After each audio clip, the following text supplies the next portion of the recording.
Breaking into a challenging field of work can be tough for anyone. And for women of color, there can be added obstacles, especially when that job is very public, like, well, this one. And that's left many diverse women in media with difficult questions. Are they regarded differently? Are they a token hire? Do they have to whitewash their looks to fit in? Joining us now for their views in Regina, Saskatchewan, Iman Bare, CBC News reporter. And here in Toronto, Tracy Moore, host of Cityline on City TV, Pei Chen, host of The Pei Chen Show on News Talk 1010, and Camille Dundas, a writer and producer for CTV's Canada AM. Welcome, ladies. Thank you. Thanks. Welcome, Iman. Thank you. It's so fun to have all of you, and we're going to get into a really, really important discussion. And Pei, welcome back to TVO. It's been a while. Yeah. It's been 15 years. No way. So what did you use to do here? So I used to work on the teen show that was here for a couple of years, and it was called Vox. So I worked in the kids department. So I was a researcher and a field producer. Oh, welcome back. Yeah, thanks. I wanted to start our conversation by reading this quote. People of color make up only 3.4% of staff at Canadian newspapers, according to a 2004 study by Ryerson University professor emeritus John Miller, the most recent on the matter.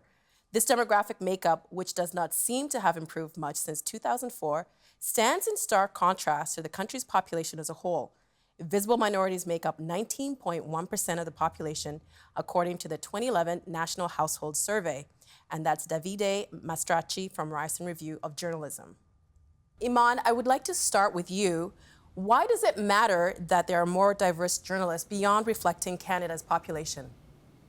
Well, I definitely think it's the type of stories that you bring in. Like, one of the best ways that we get most of our stories is social media for most people. And depending on what social setting or social group you associate with or groups that you're a part of, your newsfeed is going to look different. So it's not that having the lack of diversity doesn't necessarily mean that you ignore a certain type of stories. It just means that you don't have access to those stories, and you maybe aren't going to be as in with a certain community and that type of thing. So it really brings all voices to the table when you have a more reflective media population.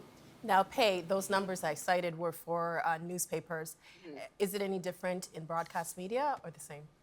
I don't know the numbers, but it doesn't surprise me. Like the number being that small, I go, yeah, that makes sense. Like most of the workplaces I've been at or the shows that I've worked on, and I've worked at different places now, especially as a freelancer, you're kind of in and out of different stations. Might be a little bit higher because of the behind the scenes people, your producers and your PAs, your coordinators. But overall, I wouldn't say that the diversity in, the broadcast sense in a newsroom or in programming or production is at all reflective of what is actually out there in terms of the Canadian population. And I find it surprising that that study was from 2004. Mm-hmm. That's more than 10 years ago.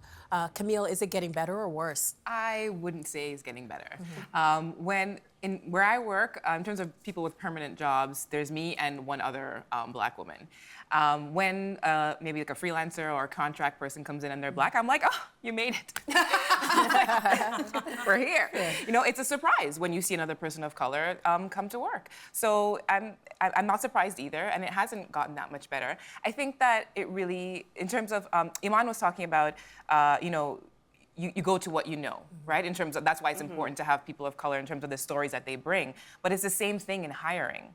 You will hire people that you know that you're comfortable with. So it has to start at that level in terms of who they're hiring. But are people even aware that they're doing that? I don't think so. I don't think it's an intentional thing. But there's people who are in the position of power to hire, they may have friends who say, oh, my nephew or so-and-so just graduated from journalism school, hey, and then things may work like that. Or they may just feel comfortable with someone who they have common ground with. So it's important to force people to hire out of that box. Now, Tracy, how hard was it for you to break into the business as a woman of color? You know what? I worked very hard, and my parents are the sort of parents that always said, yes, you are a woman of color, but you're going to get ahead despite that. So I wouldn't say I woke up every morning and thought about it sort of made my day reflective of the fact that I am a visible minority. I went for it. I made sure I tried to open every single door. I worked harder than everyone around me because that's what we're taught. You work harder, you be smarter, you be faster, better, stronger, be more polite, don't piss everyone off. And God so, forbid you're seen as the angry black girl in the office. God forbid. You don't want that. Do you feel like you're always editing? Obama it. Oh, yeah. Oh, my You God. must Obama the situation, and that means you are placating people all the time because there are a certain set of assumptions that you're going to have to deal with as soon as you walk through the door. You're going to be underestimated. People are going to think you're there on some kind of a diversity bursary hire. Right. And so you're the one that has to go in there really pleasant and polite and smart and intelligent and show everyone, no, I'm here based on merit. Yeah. You know, the whole meritocracy argument is actually, you know, a lot of bull when you see in the workplace, because if it was based on merit, we would have an equal amount of representation in these workplaces and at these networks and newspapers as we do in society. Because at my workplace, the interns that come in, there's a ton of diversity, and then there's some kind of disconnect. What's happening? They don't get past. Yeah. How come they're not getting through the door? Do you think that this argument with meritocracy is more of a defensive response? I think that, like Camille said, things are not being done maliciously. And I think that for people to confront their own discriminatory habits, it's very difficult. It's very difficult to talk about someone treating someone else unfairly. People don't want to face it. And I think they realize subconsciously how devastating it is, which is why they can't claim it or own it. And what's equally difficult actually is us calling people out on it. But that's what you have to do, because in talking about meritocracy, my first job, I was hired on a diversity hire, except I didn't know it. No one bothered to tell me. And So how did you find out? I found out going to a training session, and the person who was leading the training had a list of people's names who were in the training session, and I saw an abbreviation next to my name. And so I went on the company's website and Googled it and found out. I was like, what? I'm like, okay, now that's why people were saying X, Y, and Z. So people were making weird comments in the background, you know, and I didn't know why. But what were they like? It's so nice to have you here. No, We're really glad rude that you have comments, this like rude comments. opportunity. Oh, rude comments. Like what? You know, like she's just here because of, oh yeah, you're just so, well, whatever. Okay, let's oh. set up this shot and let her do it. Okay, whatever. You know, and it was a real crisis for me at the time because I was really young. I just started, and I was like, oh my God, am I here just because of this? And so luckily I had a mentor. I was able to talk it through, and he said to me, you may have gotten here through that, but that's not why you're here. So show up and show out. That's right. And that's what I had to do. And I also had to have the courage to change my mindset to not be, you know, cowering at the table during pitches when someone says something blatantly racist. I have to call it out. I have to be like, oh, excuse me. No. Wait, we're doing a story about the Rwandan genocide. Maybe we should talk to someone from Rwanda. Maybe, You know, maybe. Just you know, consider it. you know, just you have to. It's hard because when you just start, you don't want to be that person that's rocking the boat. But it's the Yeah. only way to make any type of change is to be that person who will unfailingly call people out. I want to bring Iman into the conversation. Iman, you've been listening to what they're saying about meritocracy. What do you think?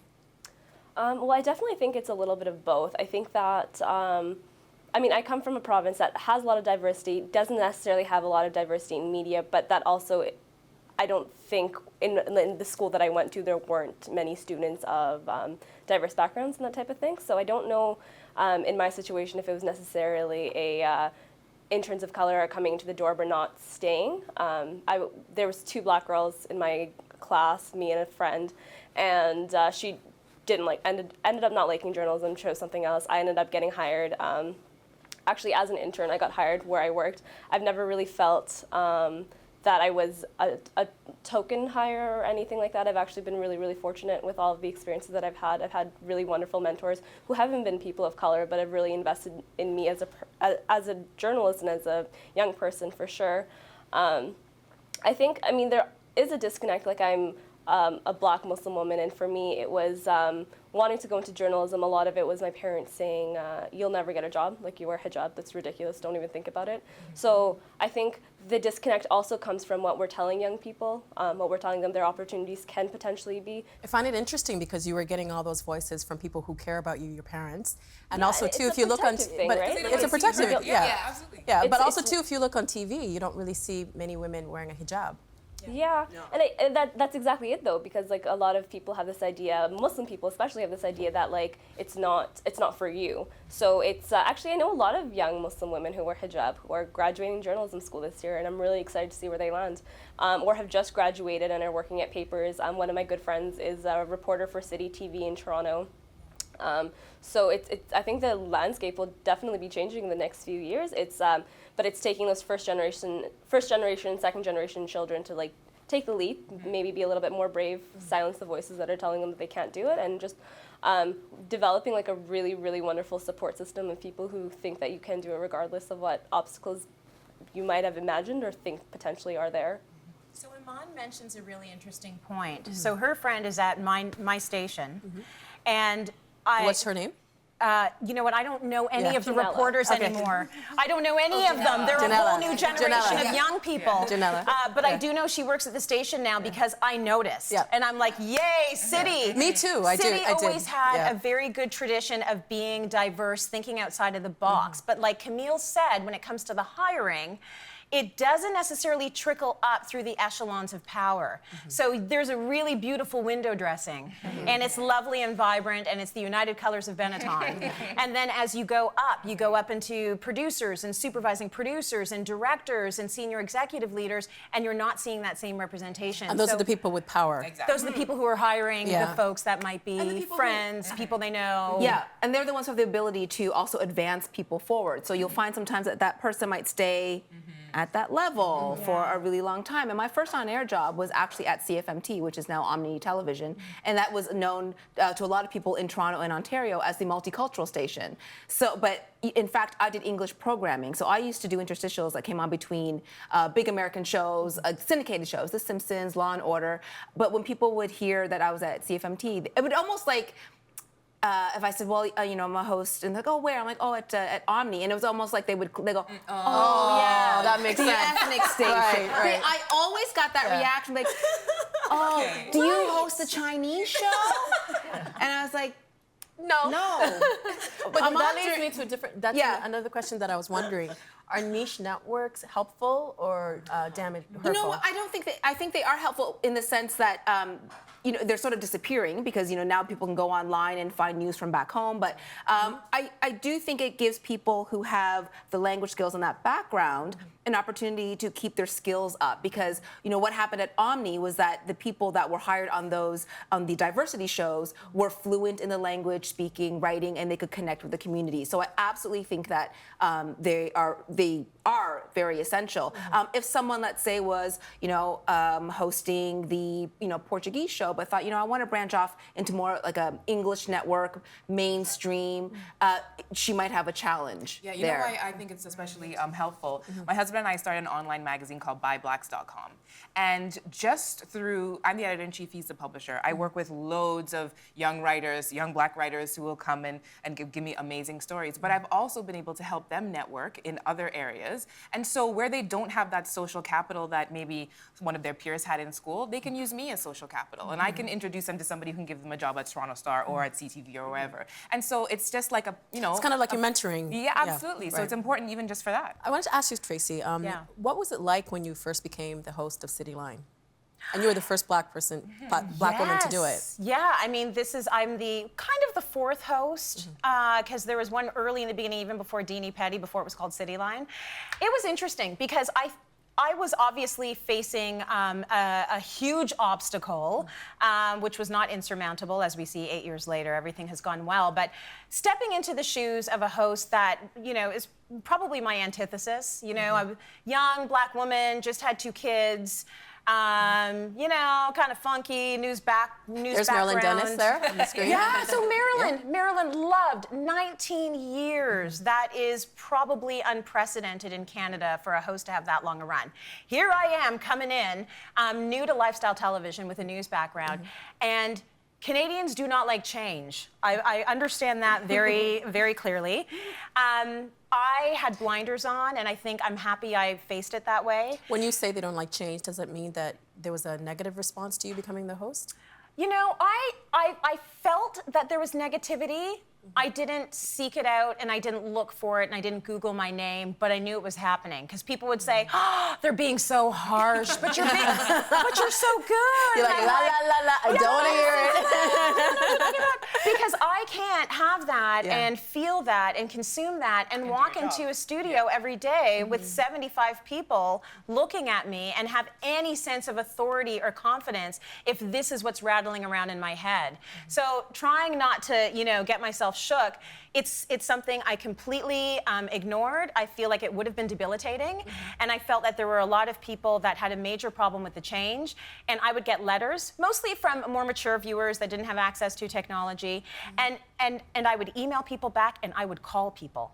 People who said terrible, terrible things about me and would write me letters and I would call them. Did you catch them off guard? No, yes, I caught them off guard. I thought you were asking me if I cussed them out. That too, did you? No, I would call them up. Hi, Francis. Yeah. Hi, who's this? Tracy Moore, host of Cityline. Silence. Wow. She's calling my house. Oh my goodness. I know you've had some issues with me, and I'm a work in progress. I'm new. I'm so happy to have this role. I take it seriously. You guys are so loyal. I love that you care. Stick with it. Come down to the show. Watch it. Love it. Those are my biggest fans now. So that's how I handled the transition, person by person. Iman, I would like to ask you this question, but I also want to present it to you, Pei, afterwards. Do you ever worry that you were hired because of the way you look? No. Actually, it's never even really been a thought. I had a former classmate ask me, because we applied for the same position, she actually asked me if I thought I got it because I was a minority. And that's the first time I've ever thought of it like that, but I've never felt that way. I've always been really, really supported. Couldn't be happier to be in the newsroom that I'm in right now. And Pei? I would say I know I've often felt I didn't get the job because of how I looked, and that would be because there was a period of time where Asians are really popping up everywhere on all the major networks and all the big shows. I'm like, oh, this is fantastic for us. But I couldn't apply to something if there was already an Asian there because it was quota filled. I would never get a call. I wouldn't even, and I just knew, right? Because it was kind of, when shows and maybe people making decisions were realizing, let's reflect our audience a little bit better. It really felt like maybe not two black people, but maybe we could have the black woman and maybe an Asian guy and maybe another ethnicity. So it was almost like kind of trying too hard to let's make sure we represent everyone a little bit instead of saying, but is she great for the job? Great. And is Camille great with Tracy? Why can't they be together? And because what would happen was, I'd get comments like, well, people will think it's an ethnic show. So they won't. And is that a bad thing? But they won't watch, right? So do I think I was? I don't know that I've ever been hired because I was Asian. I mean, I did get my first on-air job at a multicultural station, and so that was probably the only time I thought, this might help. This, might be good for me. But also I was hired. I was asked to, host breakfast television in Winnipeg, and my first thought was do they know I'm Asian? When they asked me to do this, because it is not the bulk of the population there by any means. But at the same token, I thought, I'd already worked in TV for quite a while, and I thought, okay, you're asking me because you think I'm just right for the job. Yeah. You're not looking at me going, we don't even have that many Asian people here, or in the broad spectrum anyway. And but there, definitely, going through, there were times, and I was like, oh, there's already an Asian on that show. Not going to send my resume off the list. Next. I definitely think I've gotten jobs because of the way I look, for sure. I think that if there was a token black woman, I wanted to be her. Just get me in. I don't care. Sure, I will token it up. But have you ever just get applied? me in. Like what Pei was saying, if you've seen a black woman on the network, have you? Oh, I'll still go for it. You still go for it? I'll still go for it. Yeah. And I know that there was a black woman who had left City TV right before I came in. So that's fine. I will fill that spot. that, and I will make it my own. And then on the other side, I think there's also an argument to be made for shadeism. I think I'm also, if we unpack the bag of privileges, being offered positions because I am lighter complexioned. I don't see a lot of my sisters in the media that are darker skinned getting the same visibility that I'm able to get on air. So I agree with looks them. play a role. Yeah, I They agree with do. that because I grew up in Uganda and it wasn't very good for me there. But when I was I think I was 17 years old in London, Ontario, and at the time I didn't know what the language was for it, but I realized that I had a easier time in the sense of getting a part-time job than my cousins or my brothers or anyone in my family who was darker skinned. Yes. So is shadeism still something that we have to contend with? Oh, I think so. Absolutely. I have friends who, who are South Asian, and the friends who are like very, very dark skinned, they have a harder time. And somebody can look at me and say like, "No, you're wrong," but I do not think I'm wrong. No. I have friends of all shades, and I can tell you that the ones who are a little bit lighter, who maybe people even say to me, "You look mixed. You don't actually look fully Asian." Like it's a compliment. And I don't know what to say. I'm like, do I say that you have to thank be you? mixed in order to be exactly. whatever. That I'm like maybe like part Asian and not Asian-ish. You are Asian-ish. Therefore, I see why you're on TV. Iman, do you have anything to add to that? Well, I definitely think there is something to be said about shadeism and like just like the appearance, right? Like this morning I was just thinking about like hair textures and like what type of hair textures are allowed to be on TV, what's seen as being professional when it really moves to being a little racist when you see what it's like if I didn't wear hijab and if I had a natural afro, would that have been acceptable? I mean, I've never had to ask that. I've been covering my hair since I was 12. But in terms of shadeism, I think that definitely exists. I mean, it's really hard for me to compare because, like, I mean, I am a darker skinned woman, but I've also never had, relatively new to these conversations, and I've never had a coworker who's had to deal with similar things. Like, I've generally been like the only black person in a newsroom and that type of thing. We could do an entire thing on segment hair. on hair. Yeah. And I mean, when I first started, in the industry, I started on air, and I was obsessed with making my hair long and straight and I would spend hundreds of dollars that I didn't have on weaves and to make my hair because I thought when I looked out, that was what it was. Number one, there weren't a lot of Did black anyone girls ever on tell air. you to straighten your hair? No, It was not just directly, unspoken, but yeah. I could see. You know what I mean? You just grow up and you look and you see. Okay, number one, there's not a lot of black people. Number two, the women who are on there, they look a certain way. And so I thought, okay, for me to make it in this business, this is how I have to look. And I had to let that go and let go of that as well, of even wanting to continue pushing the effort to be on air because it wasn't worth it to me. I'm lucky in a sense because when I started at Much Music, they liked it. But it was Denise Dolan who was like, "You are who you are, and we want to represent that." Yeah. And that was like don't want to age myself, 15 years ago. Well, I wanted to bring up something that happened with you. So the Global Mail did a feature on Tracy Melchior from CTV's The Social. And however, they had a picture of you. They did. The Tracy debacle. I couldn't believe it, and I make a joke of it all the time because even my husband will be out and people will be saying, "Oh, how are the twins?" And he's like, "I don't have twins." And they're like, "No, you do. How are they?" Like they're convinced Tracy Melchior is his wife, and they're convinced that I'm her. So listen, I get it. There's two Tracys. Our last names both start with an M. We're both national television. It's too much. It's just too much. So it's really difficult for people to make the distinction. But, you know, when I saw a newspaper as reputable as the Globe and Mail make such a mistake when you can Google, you can do all of these things in this modern society to look at who you're talking about, but they made the assumption, because it was so easy for them to believe we are one woman. And it goes through several people. It's not just one person. Several people had to vet that and okay that for it to make it actually to publication. I was kind of floored. Am I insulted by it? No. I think it's absolutely hilarious at this point. I felt really bad for Tracy Melchior because this is a profile on her. That was really good national coverage for her, and my face got in there. So I think it happens all the time. Apparently it's I don't called, spend a lot of time worrying about it, but it's the norm. It's apparently something called cross-racial effect. I think that's BS. Yeah. Why is it BS? It doesn't have a name to it. Yeah, I think it's ridiculous. I think it's one of those terms that people use like to hide their ignorance and their racism. I mean, like, I mean, I love where I work, and the core people who we work with, they're awesome and amazing. But you know, we get a lot of freelance people coming in all the time, people that know. And like I said before, there are two of us, okay? And we look nothing alike. But in their mind, And it's like people- two black girls. Yeah, and they mix us up all the time. I was telling them before, last year I was pregnant, and someone congratulated the other person who was clearly not pregnant. And they're like, oh, I heard you know, you have, and she's like, no, that's Camille. It's the other one. Yeah, the other one, exactly. It's like, are you serious? Pei, has that happened to you? Getting confused for somebody else? Yeah.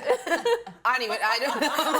She's like, I don't have to think about it. Yes. I get confused because, like I said, when we had the little Asian boom on TV, like a decade ago. The good old days. The little tiny Asian boom. I get stopped all the time, you know, for like Sukyin Lee has been one that's been kind of recent. I didn't used to get that one. Hannah Sung, Tanya Kim, and you know, it's kind of a joke, and we all roll our eyes because you know it's like kind of interchangeable. It's kind of funny, but also at the same time, what people will say to me a lot is like, once you correct the mistake, oh my God, but you guys look exactly alike. Do you know what she looks like? I'm like, yeah, I do know what she looks like. Wow. She does not look like me. So I get it all the time, and it's quite amusing. Like it's often my social media posts, and I do find it, like you said, it's funny because you kind of have to roll with it. Like I'm not going to be offended by it. Sometimes I feel bad for the other women because I think. Why? I just think like, did someone mistaken her for a poor thing? Like, Do you ever worry that all you'll be assigned is black stories or Muslim stories or even just women's stories? Iman, I can start with you. No, like I don't think so. I think that, I mean, my friend Janelle and I were actually having a conversation about this, and people asking if we feel weird covering certain stories, and I think there's definitely an important part of removing yourself, all the other identities that go with you, because you're never, like no one's ever just a journalist. Everyone always has labels attached to them, but it's realizing that when you're covering a story, you are just a journalist. And I think that to say that you shouldn't be covering a story that ties in one of your identities, or that you should only be covering a story that ties into your identity, is insulting your ability to be a good journalist, right? So I think that when we say, one of the example that I'm going to think of is Janella was covering a story, I think it had to do with, it was Easter or something like that, and she's visibly Muslim, and somebody asked if it felt weird for her to be covering an Easter story, and it's like, why would it feel weird? I cover like sports stories all the time, and I don't really watch sports. Like it's just like, it's not, you don't project yourself into the story necessarily. So no, I don't think I've ever felt that way, but I don't ever worry about that also, because I'm interested in human stories, and as long as I'm telling stories of other human beings, I'm happy. And Camille? Yeah, in my role at CTV, I don't get assigned stories, I pitch stories. And so, but before, when I first started in the industry, it was something that I thought about, but it's a change of mindset. And the moment that I stopped worrying about how people are going to see me, then I felt freer. And so I felt confident to take on that role of the person who will always pitch a black story if it's a good one, and you think it's a black story, I don't care. It's a great story. It's a Canadian story, so I'm gonna pitch it. Yeah. And I don't only care about stories from my community, but I'm surrounded by it because I'm immersed in my community, right? So, but I have come across colleagues who reject that and will say, no, that's gonna limit my career. I'm not gonna pitch those stories because I don't wanna be seen as that person. And I'm like, no, I'm the opposite. I said, no, you wanna see me like that? Fine. But I know who I am, and that's all that matters. Do you think a white reporter can cover something like Black Lives Matter better than you can? Is it a better than situation though, or differently? Because I disagree with Iman. I think so too. Yeah. I think you do bring your perspective. Absolutely. I think the idea of journalists not having being completely objective is actually completely erroneous. I think we all bring our backgrounds and our biases to a story. So I don't know if it's better than, but it will be different. Yeah, I don't think they should not send the white journalists to Black Lives Matter protests, but I don't think each of them could cover it.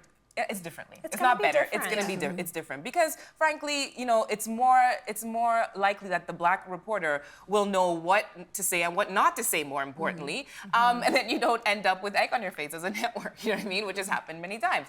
But yeah, I don't think it's better. I think it is different. And Pei, what do you think? No, I agree with what you're saying because I think there is an element, for some reason, around Chinese New Year, which like everyone comes up to me, they're like, "Gung hei fat choi," and I'm like, I don't speak Cantonese, but I know what you're trying to say to me, and that's from the Mandarin commercial, and that's the only reason people know it. But and they mean well. So again, to me, it's funny. Like I'm not easily offended. It's kind of a smirky thing, like. And, it's from the Mandarin commercial, and that's why people know how to say it. Right. But at the same time, like and a lot of people know that my family's Mandarin speaking, not Cantonese speaking, and it's completely different. It's two different languages. But I understand that is something that not everyone understands or knows, and that the gesture is it's a kind gesture. It's thoughtful. Their intention is good. So then it's just a matter of saying, of maybe correcting, politely, like, oh, well, that's nice. That's actually Cantonese, even though the restaurant says Mandarin. It's a big beef of mine. It's very confusing for people. But so and around that time of year, I get asked to do a lot of multicultural interviews, and English is my first language, so I usually have to say, my Mandarin is so broken that it would be uncomfortable, to talk about the holiday. And I like that I can represent it. I have no problem with that. If I was to see, a young blonde person talking about Chinese New Year, I might kind of go, well, there could have been someone who could have done it better, but like you said, maybe she'll do it differently. Yeah. And Black History Month is my least favorite time of the year to be a journalist in the industry. Why? Like, it brings on so much anxiety for me because on the one hand, it's great because you're seeing all these Black people getting interviewed, and then you're like, then it's gonna come to an end. And you're like, and then. But why can't they talk throughout the year? And this is the thing, because like I'm pitching all these stories and I'm like, yeah, great, we're doing awesome. And TTV does great work. And then, my dream is to just be able to see, different colors of people talking about things that don't necessarily have to do with their color. You know what I mean? That's all. So finally, solutions. Tracy, what can be done to increase the amount of visible journalists in media? Camille sort of hit on it before with the idea of diversity hires and legislation. When we look at the women's movement, because women are actually getting there, and it's been a long time, but I'm seeing, more of my bosses are women than they are Black. They're moving up the ladder. And I feel like it has to be very intentional. And I know people really balk at the idea of legislation to push groups forward, but if we don't have some kind of diversity legislation, it's not going to happen. Camille wouldn't be in her position. My husband wouldn't have gotten one of the positions he got with CBC. It was because they were checking the boxes and trying to get people in. We have to be intentional about it. And it doesn't mean that those people that are getting through the door are any less able to do that job. Right now, we're in a situation where people are getting in that are not necessarily the best candidates for the jobs, but they have the best connections. So let's start pushing forward some legislation and be very intentional about it to fix the problem. Camille? I agree 100%. It has to be intentional, and it's gonna feel uncomfortable for everyone on both sides. Like I said, it was uncomfortable for me because I didn't know, but you have to force people out of their comfort zone, because it's the same thing as I was saying before. People just go to what they know. You know what I mean? And it's easy for them, and it's kind of lazy. So we have to force people not to do that. Well, thank you for joining us from Regina, Iman. It's been a pleasure. Thank you. And ladies, Tracy, Camille, and Pei, thank you so much. Thank you. You're welcome. Thanks for having us. Fun. Sure. Help TVO create a better world through the power of learning. Visit TVO.org and make a tax-deductible donation today.